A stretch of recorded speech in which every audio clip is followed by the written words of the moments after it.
പ്രശ്നപരിഹാരത്തിലെ തടസ്സങ്ങളെക്കുറിച്ച്, അതായത് ഈ ഇംപെഡിമെന്റ്സ് to problem സോൾവിങ്ങിനെ പറ്റി നമുക്കൊന്ന് വിശദമായി സംസാരിക്കാം, അല്ലേ? തീർച്ചയായും. എന്തുകൊണ്ടാണ് ചില പ്രശ്നങ്ങൾക്ക് മുന്നിൽ നമ്മൾ എന്താ പറയുക, സ്റ്റക്കായി പോകുന്നത്? ചിലപ്പോ ഉത്തരം കൺമുന്നിലുണ്ടാകും, പക്ഷെ നമ്മൾ കാണില്ല. ശരിയാണ്, അതിന് പല കാരണങ്ങളുണ്ട്. ഗെസ്റ്റാൾട്ട് സൈക്കോളജിസ്റ്റുകൾ പറഞ്ഞ ആ ഐൻസ്റ്റാങ്ങും, അതായത് മെന്റൽ സെറ്റ്, പിന്നെ ഈ ഫങ്ഷണൽ ഫിക്സ്ഡ്നെസ്, ഇതൊക്കെ നമ്മൾ അറിയാതെ നമ്മളെ സ്വാധീനിക്കുന്നുണ്ടാവും, അല്ലേ? അതെ, അതാണ് പലപ്പോഴും സംഭവിക്കുന്നത്. അപ്പോ ഈ തടസ്സങ്ങൾ എന്തൊക്കെയാണെന്ന് മനസ്സിലാക്കിയാൽ തന്നെ ഒരു പരിധിവരെ നമുക്കതിനെ മറികടക്കാൻ പറ്റും. അതെ, അതുതന്നെയാണ് നമ്മുടെ ഈ സംസാരത്തിന്റെ ലക്ഷ്യവും. ശരി. അപ്പോ ഈ ഫലപ്രദമായ പ്രശ്നപരിഹാരം, എഫക്റ്റീവ് പ്രോബ്ലം സോൾവിംഗ് എന്ന് പറയുമ്പോൾ അതിന് ചില വഴികളൊക്കെ ഉണ്ടല്ലോ. ഉദാഹരണത്തിന് ഹെയ്ൻസ് മുന്നോട്ട് വെച്ച ഒരു മോഡൽ, നമ്മളൊരു തീരുമാനമെടുക്കുന്നതിന് മുൻപ് സ്വയം ചില കാര്യങ്ങൾ ചോദിക്കണം എന്നാണ്. എന്തൊക്കെയാണത്? അതായത്, ഒരു പ്രത്യേക പരിഹാരം നമ്മൾ ചിന്തിക്കുന്നുണ്ടെങ്കിൽ അതിന്റെ ഭവിഷ്യത്തുകൾ എന്തൊക്കെയായിരിക്കും? അതുകൊണ്ട് ഗുണമാണോ ദോഷമാണോ കൂടുതൽ? അങ്ങനെയുള്ള കാര്യങ്ങൾ. ഓഹോ, അതായത് ഓരോ ഓപ്ഷന്റെയും പ്ലസും മൈനസും നോക്കുക എന്നർത്ഥം. അതെ, ബെനിഫിറ്റ്സ് വിസവീസ് ഹാംഫുൾ ഇഫക്ട്സ്. ഇത് ആ പ്രശ്നത്തെ കൂടുതൽ ആഴത്തിൽ മനസ്സിലാക്കാൻ സഹായിക്കും. നമ്മൾ പെട്ടെന്ന് എടുത്തു ചാടുന്നത് ഒഴിവാക്കാം. ശരിയാണ്. അതുപോലെ അലൻ ഹോളിന്റെ മോഡലുമുണ്ടല്ലോ, അതും ഇതുപോലെ സഹായകമാണോ? ഹോളിന്റെ മോഡലും വളരെ പ്രാക്ടിക്കലാണ്. ഒരു പ്രശ്നം വരുമ്പോൾ എന്താണിതിലെ യഥാർത്ഥ വിഷയം, ഈ ബേസിക് ഇഷ്യൂ എന്നാണെന്ന് ചോദിക്കാൻ പറയുന്നു. Basic issue. പിന്നെ ഏത് തത്വത്തിനാണ് ഇവിടെ കൂടുതൽ പ്രാധാന്യം കൊടുക്കേണ്ടത്? Principle at risk. ആർക്കാണ് ഇതിന്റെ ഗുണം കിട്ടാൻ പോകുന്നത്? Who will benefit? പിന്നെ നേരത്തെ പറഞ്ഞ പോലെ ദോഷത്തേക്കാൾ ഗുണമുണ്ടോ? Will benefits be more than harm? ഈ ചോദ്യങ്ങളൊക്കെ. ഈ ചോദ്യങ്ങൾ ചോദിക്കുമ്പോൾ തന്നെ പ്രശ്നത്തിന്റെ പല ഭാഗങ്ങൾ നമ്മൾ കാണാൻ തുടങ്ങുമല്ലേ? അതെ, പല ആംഗിളിൽ നിന്ന് കാണാൻ പറ്റും. അത് കൂടുതൽ നല്ല തീരുമാനങ്ങൾ എടുക്കാൻ സഹായിക്കും. ഇനി നമുക്ക് പ്രധാന തടസ്സങ്ങളിലേക്ക് വരാം. ഇംപെഡിമെന്റ്സ് ടു പ്രോബ്ലം സോൾവിംഗ്. നമ്മൾ ആദ്യം പറഞ്ഞ എൻഷൈൽറ്റുങ് അഥവാ മെന്റൽ സെറ്റ്, അതെങ്ങനെയാണ് ഒരു തടസ്സമാകുന്നത്? അതൊരു വലിയ തടസ്സം തന്നെയാണ്. എൻഷൈൽറ്റുങ് എന്ന് പറഞ്ഞാൽ മുൻപ് ഒരു പ്രശ്നം പരിഹരിച്ച രീതി അല്ലെങ്കിൽ ചിന്തിച്ച രീതി. അത് പുതിയ ഒരു പ്രശ്നം വരുമ്പോഴും മാറ്റമില്ലാതെ ഉപയോഗിക്കുന്ന ഒരു ശീലം. അതായത് പണ്ട് വർക്കായൊരു സാധനം ഇപ്പൊ വർക്കാവില്ലെങ്കിലും നമ്മൾ അത് തന്നെ പിടിച്ചോണ്ടിരിക്കും. അതേ, പുതിയ സാഹചര്യം, പുതിയ പ്രശ്നം, പക്ഷെ നമ്മൾ പഴയ വഴിയിൽ തന്നെ. മാറി ചിന്തിക്കാനൊരു മടി. ഒരു ഉദാഹരണം പറയാമോ? ഇപ്പോ കണക്കിലെ ഒരു പ്രത്യേകതരം പ്രോബ്ലം ചെയ്യാൻ ഒരു ഫോർമുല പഠിച്ചു വെച്ചിട്ടുണ്ടെങ്കിൽ സമാനമായി തോന്നുന്ന മറ്റൊരു പ്രോബ്ലം വരുമ്പോഴും അതേ ഫോർമുല തന്നെ ഉപയോഗിക്കാൻ നോക്കും. ഒരുപക്ഷെ പുതിയ പ്രോബ്ലത്തിന് വേറെ രീതിയായിരിക്കും എളുപ്പം, പക്ഷെ നമ്മൾ ആ പഴയ ഫോർമുലയിൽ സെറ്റായിപ്പോയി. അതാണ് മെന്റൽ സെറ്റ്. മനസ്സിലായി. ഇനി അടുത്തത് ഫങ്ഷണൽ ഫിക്സഡ്നെസ്. ഇത് കേൾക്കുമ്പോൾ തന്നെ ഒരു ഫിക്സേഷൻ പോലെ തോന്നുന്നുണ്ടല്ലോ. അതെ, അങ്ങനെ ഒരു ഫിക്സേഷൻ തന്നെയാണ്. ഒരു വസ്തുവിന് അതിന്റെ സാധാരണ ഉപയോഗം എന്താണോ അതിനപ്പുറത്തേക്ക് ഒരു ഉപയോഗമുണ്ടെന്ന് ചിന്തിക്കാൻ പറ്റാത്ത അവസ്ഥ. നമ്മൾ നേരത്തെ പറഞ്ഞ ആ ചുറ്റികയുടെ ഉദാഹരണം പോലെ, ആണിയടിക്കാൻ ചുറ്റികയില്ലെങ്കിൽ കല്ലെടുത്തടിക്കാമെന്ന് ഓർക്കാത്തത്. അതെ, കല്ല് എന്ന് കേൾക്കുമ്പോൾ നമ്മുടെ മനസ്സിൽ അതിന്റെ സാധാരണ ഉപയോഗങ്ങൾ വരും. അതൊരു താൽക്കാലിക ചുറ്റികയാക്കാം എന്ന് പെട്ടെന്ന് തോന്നില്ല. ആ വസ്തുവിന്റെ ഫംഗ്ഷനില് നമ്മുടെ ചിന്ത ഫിക്സ്ഡായി പോകുന്നു.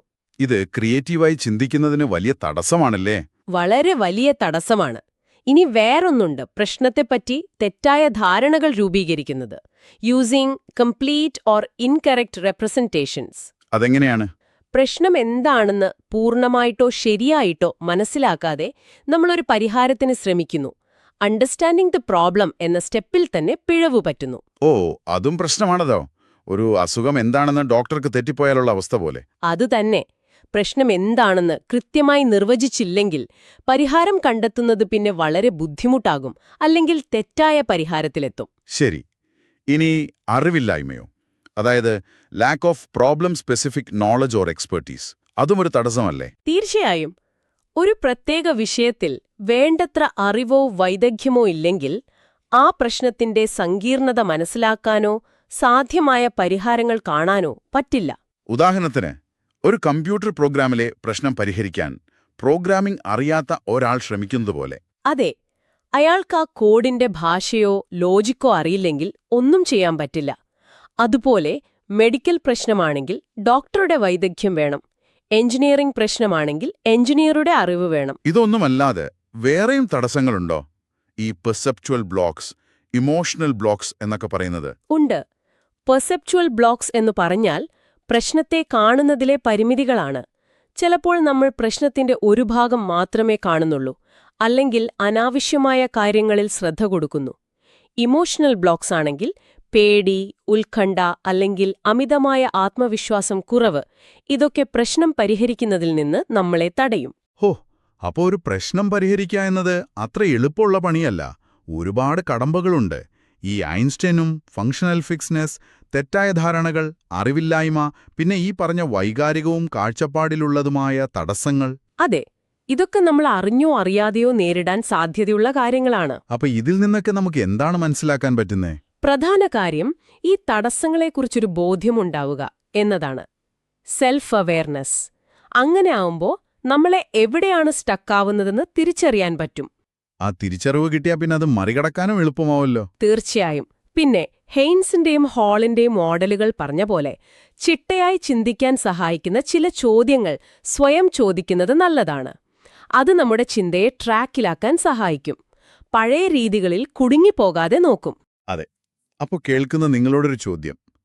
ഈ അടുത്ത സമയത്ത് നിങ്ങൾ ഏതെങ്കിലും പ്രശ്നം പരിഹരിക്കാൻ നോക്കിയപ്പോൾ ഇന്ന് നമ്മൾ സംസാരിച്ച ഏതെങ്കിലും ഒരു തടസ്സം, ഒരുപക്ഷെ ആ ഐൻസ്റ്റൈൻ, പഴയ വഴി തന്നെ മതിയെന്ന ചിന്ത, അല്ലെങ്കിൽ ഫങ്ഷണൽ ഫിക്സഡ്നെസ്, ഒരു സാധനം വേറൊരു രീതിയിൽ ഉപയോഗിക്കാൻ തോന്നാതിരുന്നത്, അങ്ങനെ എന്തെങ്കിലും അനുഭവിച്ചതായി ഓർക്കുന്നുണ്ടോ? അതൊന്ന് ആലോചിച്ചു നോക്കുന്നത് നന്നായിരിക്കും. ആ ഒരു തിരിച്ചറിവ് ചിലപ്പോൾ ഭാവിയിൽ പ്രശ്നങ്ങളെ നേരിടുമ്പോൾ കൂടുതൽ എഫക്റ്റീവായി സമീപിക്കാൻ നിങ്ങളെ സഹായിച്ചേക്കാം, അല്ലേ? തീർച്ചയായും. പ്രശ്നപരിഹാരത്തെക്കുറിച്ചുള്ള നിങ്ങളുടെ പഠനസഹായികളിലൂടെ നമുക്കൊരു യാത്ര പോകാം, അല്ലേ? ചിലപ്പോഴൊക്കെ നമ്മളൊരു പ്രശ്നത്തിൽ ഇങ്ങനെ അറിയാതെ അങ്ങ് കുടുങ്ങിപ്പോകുമല്ലോ, ഒരേ വഴിക്ക് മാത്രം ചിന്തിച്ച്. അപ്പോ അതെന്തുകൊണ്ടാണെന്നും എങ്ങനെ അതിനെ മറികടക്കാമെന്നും ഈ രേഖകൾ പറയുന്നുണ്ട്. ഇതിലെ പ്രധാന ആശയങ്ങൾ നമുക്കൊന്ന് വേർതിരിച്ചെടുക്കാം. തീർച്ചയായും. നമ്മുടെ ചിന്ത ചിലപ്പോൾ ഒരു പ്രത്യേക രീതിയിലങ്ങ് സെറ്റായി പോകും. ഇതിനെക്കുറിച്ചാണ് നിങ്ങളുടെ ഈ സ്രോതസ്സുകളിൽ ഒരു പ്രധാന വിഷയം, ഐൻസ്റ്റെല്ലുങ് എന്നൊരാശയം. ഐൻസ്റ്റെല്ലുങ്? അതെ. അതുപോലെ ഒരു പ്രശ്നത്തെ ശരിയായിട്ട് മനസ്സിലാക്കേണ്ടതിന്റെ ആവശ്യകത, പിന്നെ തടസ്സങ്ങളെ എങ്ങനെ നേരിടാം എന്നതിന്റെ പ്രാധാന്യം, ഇതൊക്കെ എടുത്തു പറയുന്നുണ്ട്. ഈ ഐൻസ്റ്റെല്ലുങ് എന്ന വാക്കിൽ തന്നെ നമുക്ക് തുടങ്ങാം. എന്താണത്? കേട്ടിട്ടൊരു ജർമ്മൻ വാക്കുപോലെയുണ്ടല്ലോ. അതെ, ഇതൊരു ജർമ്മൻ പദമാണ്. ഗെസ്റ്റാൾട്ട് മനഃശാസ്ത്രജ്ഞർ ഉപയോഗിക്കുന്ന ഒന്നാണ്. ഗെസ്റ്റാൾട്ട്? അതെ, ഗെസ്റ്റാൾട്ട് സൈക്കോളജി. അവരൊരു പ്രശ്നത്തെ അതിന്റെ ഭാഗങ്ങൾ കൂട്ടിച്ചേർത്താൽ കിട്ടുന്ന ഒന്നായിട്ടല്ല കാണുന്നത്, പകരം ഒരു സമഗ്രമായ ഒന്നായിട്ടാണ്. ഐൻസ്റ്റീൻ എന്ന് പറഞ്ഞാൽ നമ്മൾ മുൻപരിചയം കാരണം ഒരു പ്രശ്നം പരിഹരിക്കാൻ എപ്പോഴും ഒരേ രീതി തന്നെ ഉപയോഗിക്കുന്നൊരു മാനസികാവസ്ഥ. ഓഹോ. നമ്മുടെ ചിന്ത അവിടെ അങ്ങ് സ്ഥിരപ്പെട്ടു പോകുന്നൊരവസ്ഥ. വേർത്ത്ഹൈമർ ഒക്കെ പറയുന്നത് എന്താന്ന് വെച്ചാൽ, ഈ മുൻപരിചയം ചിലപ്പോൾ നമ്മളെ എളുപ്പമുള്ള പുതിയ വഴികൾ കാണുന്നതിൽ നിന്ന് തടയുമെന്നാണ്. ഓഹോ, അതായത് നമ്മളൊരു ട്രാക്കിൽ ഇങ്ങനെ ഓടിക്കൊണ്ടിരുന്നാൽ തൊട്ടടുത്ത് ചിലപ്പോൾ ഒരു എളുപ്പവഴി ഉണ്ടാവാം, പക്ഷെ അത് കാണില്ല. അങ്ങനെയാണോ? അതെ, ഏതാണ്ട് അതുപോലെ. ഇതിന് ലൂച്ചിൻസിന്റെ ആ പരീക്ഷണങ്ങൾ നല്ല ഉദാഹരണമാണെന്ന് പറയുന്നുണ്ടല്ലോ. Water jar problems. വളരെ ശരിയാണ്. ലൂച്ചിൻസിന്റെ 1942 വാട്ടർ ജാർ പരീക്ഷണങ്ങൾ ഇത് കൃത്യമായിട്ട് കാണിച്ചു തരും. അതിൽ വ്യത്യസ്ത അളവുകളുള്ള 3 പാത്രങ്ങളുണ്ട്. Jar A, B, C. എന്നിട്ടൊരു പ്രത്യേക അളവ് വെള്ളം, അതാണ് ഗോൾ. അത് കണ്ടെത്തണം. ഉദാഹരണത്തിന് അതിലെ 6ാമത്തെ പ്രശ്നം നോക്കുകയാണെങ്കിൽ jar A 23, B 49, C 3, goal 20 ആണ്. അപ്പോൾ ആദ്യത്തെ 5 പ്രശ്നങ്ങൾക്കും ഉപയോഗിച്ച ഒരു ഫോർമുലയുണ്ട്, B-A-2C എന്ന്. അത് വെച്ച് ഉത്തരം കിട്ടും. 49 -23 -2 എന്നത്, അതായത് 20. ശരി. എന്നാൽ വളരെ സിമ്പിളായൊരു വഴിയുണ്ട്. A-C ചെയ്താൽ മതി. 23 കുറയ്ക്കണം 3, അപ്പോൾ 20 കിട്ടും. ആഹാ, അത് വളരെ എളുപ്പമാണല്ലോ. പക്ഷെ എന്താ സംഭവിക്കുന്നത്? പലരും ആ പഴയ ഫോർമുല B-A-2C അതിൽ തന്നെ അങ്ങ് ഉറച്ചു നിൽക്കും. ഈ എളുപ്പവഴി അങ്ങോട്ട് ശ്രദ്ധിക്കില്ല. ഇതാണ് ശരിക്കും പറഞ്ഞാൽ ഐൻസ്റ്റൈൻ. നമ്മൾ ഒരു രീതിക്ക് എന്താ പറയാ ഒരു അടിമപ്പെട്ടു പോകുന്ന അവസ്ഥ. കൊള്ളാം. ഇത് മറ്റേ ലാംഗർ പറയുന്ന മൈൻഡ്ലെസ്നെസ് ഇല്ലേ, അതുമായി സാമ്യമുണ്ടല്ലോ. യാന്ത്രികമായ പെരുമാറ്റം. അതെ അതെ അതെ അതെ. ചുറ്റും നോക്കാതെ ശീലിച്ചു പോയ ഒരു കാര്യം അതുപോലെ ഇങ്ങനെ ചെയ്തുകൊണ്ടിരിക്കുന്നു. ഇത് നമ്മുടെ ജോലിസ്ഥലത്തായാലും വ്യക്തിജീവിതത്തിലായാലും ഒക്കെ സംഭവിക്കാം, അല്ലേ? തീർച്ചയായും. പുതിയ അവസരങ്ങൾ അല്ലെങ്കിൽ ചിലപ്പോൾ കൂടുതൽ എളുപ്പമുള്ള വഴികൾ നമ്മുടെ മുന്നിലുണ്ടാവും. പക്ഷേ ഈ ഐൻസ്റ്റൈനിങ് കാരണം നമ്മളത് കാണാതെ പോകും. ഇത് നമ്മൾ ഒരു പ്രശ്നത്തെ എങ്ങനെ സമീപിക്കുന്നു, എങ്ങനെ പരിഹാരം തേടുന്നു എന്നതിനെയൊക്കെ വല്ലാതെ ബാധിക്കും. ശരി. അപ്പോൾ ഈ ഐൻസ്റ്റൈനിങ് എന്നൊരു തടസ്സം നമ്മൾ തിരിച്ചറിഞ്ഞു. ഇനി ഒരു പ്രശ്നത്തെ ശരിയായിട്ട് സമീപിക്കാൻ ആദ്യം എന്താ വേണ്ടത്? അതിനെ നന്നായി മനസ്സിലാക്കുക എന്നതാണോ ഏറ്റവും പ്രധാനം? അതെ, അതാണ് അടുത്ത പോയിന്റ്. പ്രശ്നത്തെ മനസ്സിലാക്കൽ, അണ്ടർസ്റ്റാൻഡിംഗ് ദ പ്രോബ്ലം. അതായത് നമ്മൾ പരിഹാരം കണ്ടെത്താൻ ശ്രമിക്കുന്നതിന് മുൻപ് തന്നെ ആ പ്രശ്നം എന്താണെന്ന് വളരെ വ്യക്തമായി വ്യാഖ്യാനിക്കണം. ഇന്റർപ്രിട്ടേഷൻ, ഒരു ധാരണയുണ്ടാക്കണം. പ്രത്യേകിച്ച് ഈ ഘടനയൊന്നുമില്ലാത്ത കുറച്ച് സങ്കീർണമായ പ്രശ്നങ്ങളില്ലേ, ഇൽ സ്ട്രക്ചേർഡ് പ്രോബ്ലംസ് എന്ന് പറയും. ഉദാഹരണത്തിന്, ഇപ്പോ ഒരു പുതിയ ഉൽപ്പന്നം എങ്ങനെ മാർക്കറ്റിൽ വിജയിപ്പിക്കാം, അല്ലെങ്കിൽ ഒരു സ്ഥാപനത്തിലെ കാര്യക്ഷമത എങ്ങനെ കൂട്ടാം എന്നൊക്കെയുള്ള ചോദ്യങ്ങൾ. അതിനൊന്നും ഒറ്റ ഉത്തരമുണ്ടാവില്ല. അത്തരം പ്രശ്നങ്ങൾക്ക് നമ്മൾ കൂടുതൽ സമയം കൊടുക്കണം, അതിനെ നന്നായി മനസ്സിലാക്കാൻ. അതുപോലെ ആ പ്രശ്നത്തെ ഒരു വലിയ ലക്ഷ്യത്തിന്റെ ഭാഗമായി കാണണം. ആ സ്ഥാപനത്തിന്റെയോ അല്ലെങ്കിൽ ആ സാഹചര്യത്തിന്റെയും ബ്രോഡർ മിഷൻ എന്താണോ അതുമായി ബന്ധിപ്പിക്കണം. ശരിയാണ്. ലക്ഷ്യങ്ങളെക്കുറിച്ചും ഗോൾസ് പറയുന്നുണ്ടല്ലോ. വ്യക്തിപരമായ ലക്ഷ്യങ്ങൾക്ക് അപ്പുറത്തേക്ക് നോക്കണമെന്നാണോ ഉദ്ദേശിക്കുന്നത്? അതെ, കുറച്ചുകൂടി വിശാലമായ ലക്ഷ്യങ്ങൾ, ബ്രോഡർ റേഞ്ച് ഓഫ് ഗോൾസ് വേണം. പ്രത്യേകിച്ചും നമ്മളൊരു ടീമായിട്ടൊരു പ്രശ്നം പരിഹരിക്കാനിരിക്കുമ്പോൾ എന്റെ ഐഡിയ ആണ് ബെസ്റ്റ്, അല്ലെങ്കിൽ ഞാൻ പറഞ്ഞതാണ് ശരി എന്നൊരു വാശി പാടില്ല. ആ ഗ്രൂപ്പിന് മൊത്തത്തിലെത്താൻ കഴിയുന്ന ഏറ്റവും നല്ല പരിഹാരം ഏതാണോ അതിനായിരിക്കണം മുൻഗണന. ചിലപ്പോൾ നമ്മുടെ വ്യക്തിപരമായ ഇഷ്ടങ്ങളൊക്കെ മാറ്റിവെക്കേണ്ടി വരും പൊതുവായ ലക്ഷ്യത്തിനു വേണ്ടി. ശരി. അപ്പൊ പ്രശ്നം മനസ്സിലാക്കി, ലക്ഷ്യങ്ങളുമുണ്ട്, പക്ഷേ പോകുന്ന വഴിക്ക് തടസ്സങ്ങൾ വരാമല്ലോ, കൺസ്ട്രെയിൻസ്. നല്ല പ്രശ്നപരിഹാരകർ എങ്ങനെയാണ് അതിനെ നേരിടുന്നത്? നല്ല പോയിന്റാണ്. മികച്ച പ്രശ്നപരിഹാരകരുണ്ടല്ലോ, അവര് തടസ്സങ്ങൾ വരാൻ സാധ്യതയുണ്ട് എന്ന് മുൻകൂട്ടി കാണും, ആന്റിസിപ്പേറ്റ് കൺസ്ട്രെയിൻസ്. എന്നിട്ട് അതിനെ എങ്ങനെ നേരിടാം എന്ന് തയ്യാറെടുക്കും. ഓഹോ. ഇനി അഥവാ നമ്മൾ പ്രതീക്ഷിക്കാത്ത എന്തെങ്കിലും തടസ്സം വന്നാൽ തന്നെ അവര് പതറില്ല. പകരം കുറച്ചുകൂടി ഫ്ലെക്സിബിൾ ആയിട്ട് സാഹചര്യത്തിനനുസരിച്ച് അഡാപ്റ്റീവ്ലി ആൻഡ് ഫ്ലെക്സിബിളി പ്രതികരിക്കും. അവര് തടസ്സങ്ങളെ ഒരു അവസാനമായിട്ടല്ല കാണുന്നത്, മറിച്ച് അതൊരു വെല്ലുവിളിയാണ്, അതിനെ മറികടക്കണം എന്ന രീതിയിലേ കാണൂ. അപ്പോ ഈ പ്രശ്നം പരിഹാരം എന്ന് പറയുന്നത് വെറുതെ ചാടിക്കേറി എന്തെങ്കിലും ചെയ്യലല്ല, അതിനൊരു ചിട്ടയുണ്ട്, ഒരു പ്രക്രിയയുണ്ട് എന്നും പറയുന്നുണ്ടല്ലോ. എന്തൊക്കെയാണ് സാധാരണ ആയുള്ള ഘട്ടങ്ങൾ? Typical process. ശരിയാണ്, അതിനൊരു സാധാരണ പ്രക്രിയയുണ്ട്. ഒന്ന്, എങ്ങനെ ഇത് പരിഹരിക്കാമെന്നതിനെക്കുറിച്ച് ഒന്ന് ആഴത്തിൽ ആലോചിക്കുക. Think through the process.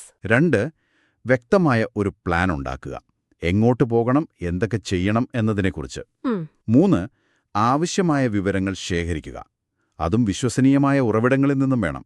4, നമ്മൾ പ്ലാൻ ചെയ്ത പോലെ കാര്യങ്ങൾ പോകുന്നുണ്ടോ എന്ന് നോക്കുക. ഇല്ലെങ്കിൽ ആവശ്യമെങ്കിൽ പ്ലാനിൽ മാറ്റങ്ങൾ വരുത്തുക. Refine the plan.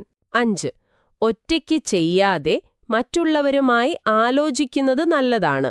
Consult others, പുതിയ കാഴ്ചപ്പാടുകൾ കിട്ടും.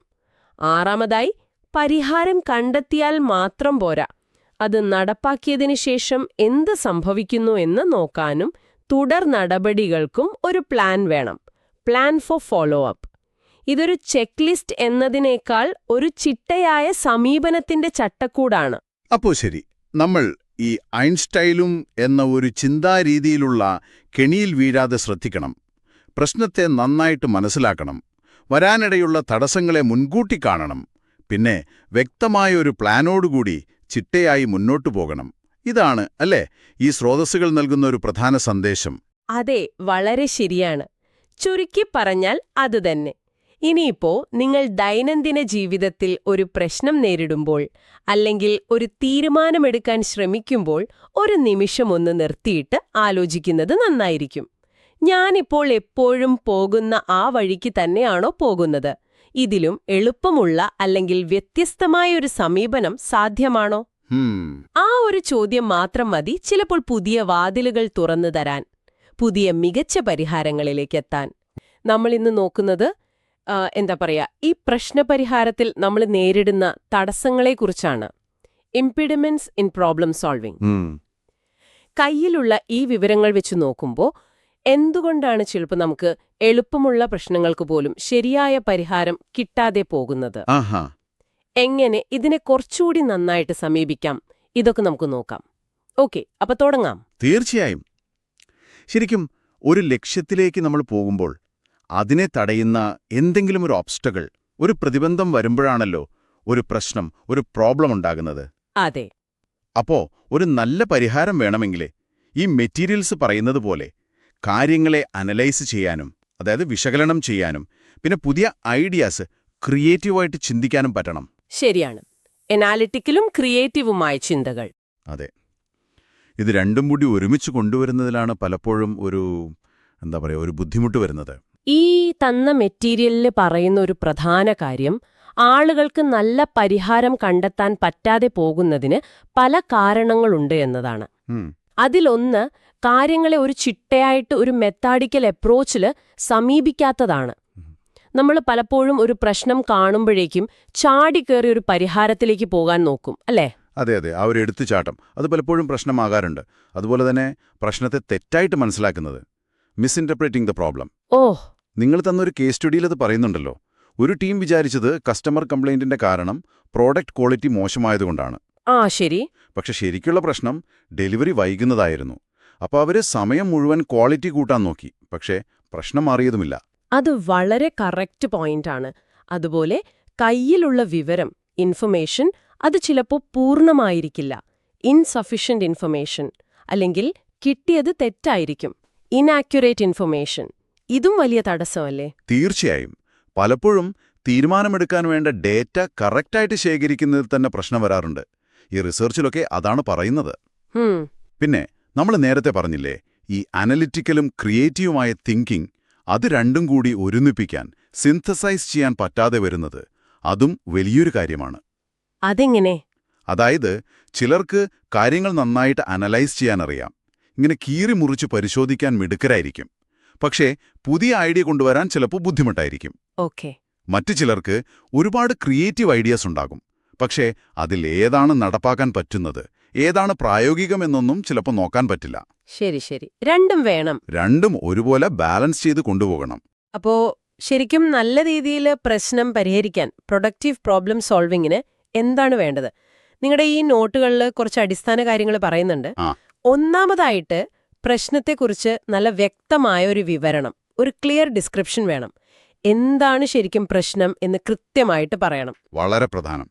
അതോടൊപ്പം തന്നെ ഈ പ്രശ്നത്തിന്റെ ഓണർഷിപ്പ്, ഉടമസ്ഥത ആർക്കാണ്? ഇത് നിങ്ങളുടെ പ്രശ്നമാണോ അതോ മറ്റാരുടെയെങ്കിലും സഹായം വേണോ? ഇത് തിരിച്ചറിയണം.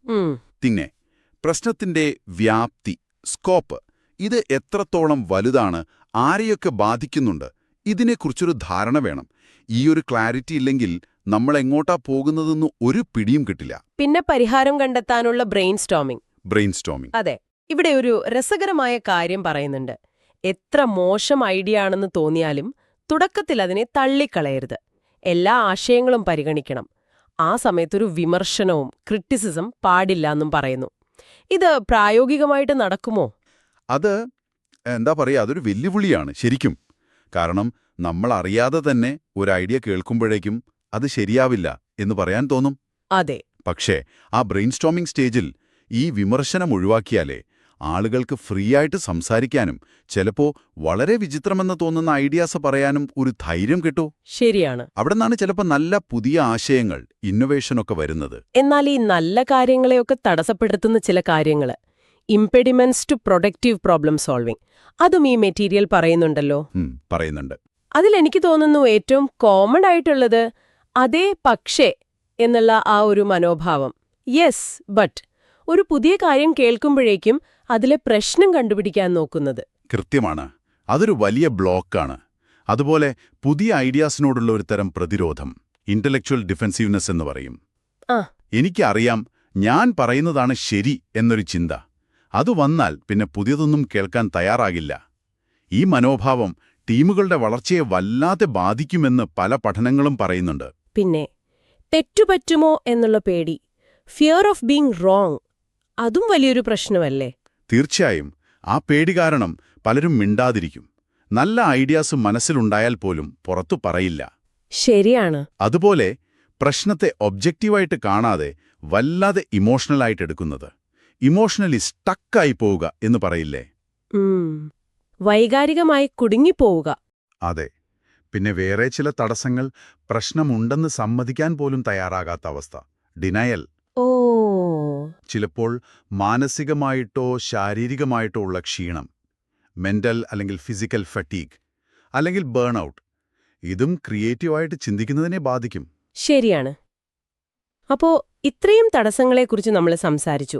ഇതൊക്കെ അറിയുന്നതുകൊണ്ട് നിങ്ങൾക്കെന്താണ് പ്രയോജനം? അതാണ് അടുത്ത ചോദ്യം. അതെ, എന്തിനാണിതൊക്കെ അറിയണത്? ഇത് നിങ്ങൾക്കെങ്ങനെ ഉപകാരപ്പെടും? ഏറ്റവും പ്രധാനപ്പെട്ട കാര്യം ഈ തടസ്സങ്ങളെ തിരിച്ചറിയാൻ പറ്റുന്നു എന്നുള്ളത് തന്നെയാണ്. നിങ്ങളൊരു പ്രശ്നം പരിഹരിക്കാനിരിക്കുമ്പോൾ ഏത് തടസ്സമാണിപ്പോൾ എൻ്റെ മുന്നിലുള്ളത് എന്ന് സ്വയം ചോദിക്കാൻ ഇത് സഹായിക്കും. ഞാനൊരു പുതിയ ഐഡിയയോട് യെസ് ബട്ട് എന്നാണോ പ്രതികരിക്കുന്നത്? അതോ എനിക്ക് തെറ്റുപറ്റുമോ എന്ന് പേടിയുണ്ടോ? ഞാൻ വല്ലാതെ ഇമോഷണൽ ആവുന്നുണ്ടോ? ഇങ്ങനെ സ്വയം ഒന്ന് നിരീക്ഷിക്കാൻ പറ്റും. Okay, self awareness. അതെ, ഈയൊരു അവബോധം കിട്ടിയാൽ തന്നെ നമ്മുടെ സമീപനത്തിൽ മാറ്റം വരുത്താൻ പറ്റും. കൂടുതൽ എഫക്റ്റീവായിട്ട് പ്രശ്നങ്ങളെ നേരിടാൻ അത് സഹായിക്കും. ഈ മെറ്റീരിയൽ പറയുന്ന പോലെ ഈ തടസ്സങ്ങളെ തിരിച്ചറിയുന്നത് പരിഹാരത്തിലേക്കുള്ള ആദ്യത്തെ സ്റ്റെപ്പാണ്. അപ്പോ ഇന്നത്തെ നമ്മുടെ ഈ ചർച്ചയിൽ നിന്ന് മനസ്സിലാക്കേണ്ട ഒരു പ്രധാന കാര്യം, പ്രശ്നപരിഹാരം എന്നത് എപ്പോഴും അത്ര സുഗമമായ ഒന്നല്ല. അതിന് അതിൻ്റെതായ തടസ്സങ്ങളും വെല്ലുവിളികളുമുണ്ട്. അതിനെക്കുറിച്ച് നമ്മൾ ബോധവാന്മാരായിരിക്കണം. എന്നിട്ട് അതിനെ മറികടക്കാൻ മനഃപൂർവ്വം ശ്രമിക്കുകയും വേണം. ഇത് ശരിക്കും ഒരു പ്രധാനപ്പെട്ട ചിന്തയിലേക്കാണ് നമ്മളെ കൊണ്ടുവന്നത്. നിങ്ങൾക്ക് സ്വന്തമായിട്ട് ആലോചിക്കാൻ വേണ്ടി ഒരു ചോദ്യം തരാം. ഓക്കേ. നിങ്ങളുടെ സ്വന്തം അനുഭവത്തിൽ ഒരു പ്രശ്നം പരിഹാരം നോക്കുമ്പോൾ നിങ്ങളെ സ്ഥിരമായിട്ട് നേരിടുന്ന ഏറ്റവും വലിയ തടസ്സം ഏതാണെന്ന് നിങ്ങൾക്ക് തിരിച്ചറിയാൻ പറ്റിയിട്ടുണ്ടോ? ഒന്ന് ആലോചിച്ച് നോക്കൂ. ആ തടസ്സത്തെ മറികടക്കാൻ നിങ്ങളുടെ സമീപനത്തിൽ എന്ത് മാറ്റം നിങ്ങൾക്ക് വരുത്താൻ കഴിയും? ഇന്ന് നമ്മൾ വളരെ പ്രധാനപ്പെട്ട ഒരു വിഷയമാണ് ചർച്ച ചെയ്യുന്നത്. അതായത്, നല്ല ആശയങ്ങളൊക്കെ ഉണ്ടായിട്ടും ചില സമയത്ത് നമുക്കതൊന്നും പ്രാവർത്തികമാക്കാൻ പറ്റാതെ വരും. എന്താവും അതിന് കാരണം? ശരിയാണ്. അപ്പം നമ്മളിന്ന് നിങ്ങളുടെ സോഴ്സുകൾ ഉപയോഗിച്ച് ഇതിന്റെ പിന്നിലുള്ള ചില കാരണങ്ങൾ, പ്രത്യേകിച്ചും നമ്മുടെ ചുറ്റുപാടുകളിൽ നിന്നും നമ്മുടെ ഒരു സംസ്കാരത്തിൽ നിന്നുമൊക്കെ വരുന്ന തടസ്സങ്ങൾ, എൻവയോൺമെന്റൽ ആൻഡ് കൾച്ചറൽ ബ്ലോക്സ്, ഇതിനെക്കുറിച്ചൊന്ന് വിശദമായിട്ട് നോക്കാം, അല്ലേ? തീർച്ചയായും. ഈ തടസ്സങ്ങളെ നമ്മൾ തിരിച്ചറിയുക എന്നുള്ളത് വളരെ പ്രധാനമാണ്. കാരണം തിരിച്ചറിഞ്ഞാലേ നമുക്കതിനെ മറികടക്കാൻ പറ്റൂ. അതെ അതെ. അപ്പോ നിങ്ങളുടെ ഈ സോഴ്സുകൾ പറയുന്ന പോലെ പ്രധാനമായിട്ടും 2 തരം തടസ്സങ്ങളുണ്ട്. ഒന്ന് എൻവയോൺമെന്റൽ ബ്ലോക്സ്, അതായത് നമ്മുടെ ചുറ്റുവട്ടത്തുള്ള കാര്യങ്ങൾ ഉണ്ടാക്കുന്ന തടസ്സങ്ങൾ. ഭൗതിക സാഹചര്യങ്ങൾ, സാമൂഹിക സാഹചര്യങ്ങളൊക്കെ വരും, അല്ലേ? അതെ അതെ. രണ്ടാമത്തത് കൾച്ചറൽ ബ്ലോക്സ്. അത് കുറച്ചുകൂടി നമ്മുടെ ഉള്ളിലാണ്. നമ്മുടെ ചിന്താരീതികൾ, സമൂഹം നമ്മളെ പഠിപ്പിച്ച ചില കാര്യങ്ങൾ, അങ്ങനെയുള്ളവ. ഓക്കെ. അപ്പം നമുക്ക് ആദ്യത്തേതിൽ നിന്ന് തന്നെ തുടങ്ങാം. ഈ എൻവയോൺമെന്റൽ ബ്ലോക്സ്, അതായത് പാരിസ്ഥിതിക തടസ്സങ്ങൾ, നമ്മുടെ ചുറ്റുപാടുകൾ. അതെങ്ങനെയാണ് നമ്മുടെ പ്രശ്നപരിഹാര ശേഷിയെ ബാധിക്കുന്നത്? ഓഫീസിലെ കാര്യമാവാം, വീട്ടിലെ അന്തരീക്ഷമാവാം. ശരിയാണ്. സോഴ്സുകളിൽ ഇതിന് കുറേ ഉദാഹരണങ്ങൾ കൊടുക്കുന്നുണ്ട്. ഒരു 7ഓളം കാര്യങ്ങൾ പറയുന്നുണ്ട് അതിൽ. ഒരു പ്രധാനപ്പെട്ട കാര്യം മാനേജ്മെന്റ് സ്റ്റൈലാണ്. മാനേജ്മെന്റ് സ്റ്റൈൽ, അതായത് നമ്മുടെ മേലധികാരികളുടെ ഒരു രീതി. അതെ. നമ്മളൊരു പുതിയ ആശയം കൊണ്ടു ചെല്ലുമ്പോൾ അവരുടെ പ്രതികരണം എന്താണ്? ഓ, ഇതൊന്നും ഇവിടെ നടക്കില്ല, അല്ലെങ്കിൽ ഇതൊക്കെ നമ്മൾ പണ്ട് നോക്കിയതാ, ശരിയാവില്ല എന്നൊക്കെയാണ് സ്ഥിരം മറുപടിയെങ്കില്. പിന്നെ നമ്മൾ പുതിയതൊന്നും പറയാൻ പോവില്ല. ഇല്ല, നമ്മളങ്ങ് നിർത്തും. പുതിയ കാര്യങ്ങൾ ചിന്തിക്കുന്നത് തന്നെ ചിലപ്പോൾ നിർത്തിക്കളയും. അതൊരു വലിയ ബ്ലോക്കാണ്. പിന്നെ മറ്റൊന്നാണ് ഡിസ്ട്രാക്ഷൻസ്, ശ്രദ്ധ മാറ്റുന്ന കാര്യങ്ങൾ. ഓഫീസിലാണ് നമ്മളെല്ലാവരും ജീവിതത്തിൽ പല പ്രശ്നങ്ങളും നേരിടാറുണ്ടല്ലേ? തീർച്ചയായും. ചില പ്രശ്നങ്ങൾ നമ്മൾ പെട്ടെന്ന് പരിഹരിക്കും. പക്ഷെ ചില സമയത്ത് എവിടെങ്കിലും തടഞ്ഞു നിൽക്കും, സ്റ്റക്കാവും. അതെ. എന്തുകൊണ്ടാണ് ഈ തടസ്സങ്ങൾ വരുന്നത്? ഇന്ന് നമ്മൾ അതാണ് കുറച്ചുകൂടി വിശദമായിട്ട് നോക്കാൻ പോകുന്നത്. പ്രശ്നപരിഹാരത്തിലെ തടസ്സങ്ങളും പിന്നെ അത് മറികടക്കാനുള്ള ചില വഴികളും. ശരിയാണ്. ഇത് മനസ്സിലാക്കുന്നത് വളരെ പ്രധാനപ്പെട്ട കാര്യമാണ്. നമ്മളിന്ന് പ്രശ്നപരിഹാരത്തിനുള്ള തടസ്സങ്ങളും തന്ത്രങ്ങളും എന്നൊരു പഠനത്തെ അടിസ്ഥാനമാക്കിയാണ് സംസാരിക്കുന്നത്. അപ്പോ ഇതിലെ കണ്ടെത്തലുകൾ എന്തൊക്കെയാണെന്നും നിങ്ങൾക്കതെങ്ങനെ പ്രയോജനപ്പെടുത്താമെന്നും നമുക്ക് നോക്കാം. ഓക്കെ. ശരി, അപ്പൊ നമുക്ക് കാര്യത്തിലേക്ക് കടക്കാം. ആദ്യം തന്നെ പറയട്ടെ, നമ്മൾ ഓരോരുത്തരും പ്രശ്നങ്ങളെ സമീപിക്കുന്നത് പല രീതിയിലാണ്. അതെ അതെ. ഇതിനെയാണ് ലേണിംഗ് സ്റ്റൈൽസ് അഥവാ പഠനശൈലികൾ എന്ന് പറയുന്നത്. Learning styles. ചിലർക്ക് കാര്യങ്ങൾ ഇങ്ങനെ കണ്ടു മനസ്സിലാക്കണം, വിഷ്വലായിട്ട്. ചിത്രങ്ങളോടെയോ മറ്റോ? അതെ. മറ്റു ചിലർക്ക് കേട്ട് പഠിക്കുന്നതാണ് എളുപ്പം, ഓറൽ ലേണേഴ്സ്. കേൾവിയിലൂടെ. പിന്നെ ചിലർക്ക് ഒരു കാര്യം സ്റ്റെപ്പ് ബൈ സ്റ്റെപ്പായിട്ട്, ഘട്ടം ഘട്ടമായിട്ട് മനസ്സിലാക്കണം, ലോജിക്കലായിട്ട് പോണം. എന്നാൽ മറ്റു ചിലരുണ്ട്, അവർക്കൊറ്റയടിക്ക് ആശയം കിട്ടണം, ഓൾ ഓർ നത്തിങ് എന്നൊക്കെ പറയില്ലേ.